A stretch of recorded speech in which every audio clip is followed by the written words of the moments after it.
meron eh. Ano pa rin magamit kasi? Tanginang yan. Binigyan mo ng idea, pre. Gago. Pero yun, Diba, legit yun, pre. Kumbaga, ayun yung binibida nila. Branding mo dun, Brad. Bride tuloy na. Pride nila yun. Oo, Yung yung ibang binibida babae, nila. pride nila yan. Kaya pagka hindi nga nila ginawa sa'yo yan, hindi nila pinagmalaki at hindi nila pinakita sa'yo yung performance nila dyan. Yeah. Hindi silang takot na mawala ka. Ibig sabihin nun. Yes. Valuable lang pagtsupa ng Bob. So kung hindi kanya kayang isubo, hindi kanya kaya respeto.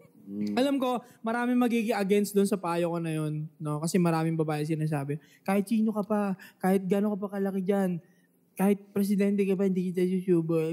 Kalokohan yun. Aaralin niya yan. Hindi ako naniniwala. Pera na lang kung yung defend nila is religious sila. Meron sa religion nila, bawal morality. Oo. Sige, set aside natin yun.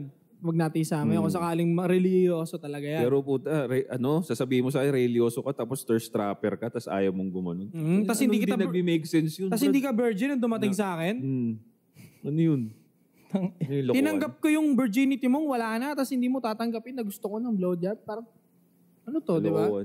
Maniwala ako niyan, hindi marunong. Kasi may mga babaeng dumating sa akin. Ayun, hindi marunong. Oh. Aminin niya. Yeah. Pero willing siya gawin. Yeah. Alam mo, hindi ko talaga ginagawa yan. Gagano'n siya sa akin. Sorry talaga. Sorry, hindi talaga ako marunong. Kasi makikita ko rin naman, sabit-sabit yung ngipin, takinan sakit puta, sampal yung sakit. Sumabit yung bulbul sa brace, no? Wala pang ganun. Sakit nun, Wala gago. pang ganun. Natry Hindi ko ko pa nun. naranasan yung pre. Meron Nangyari ganun, ba may yun? ganun. Sakit yun, pre.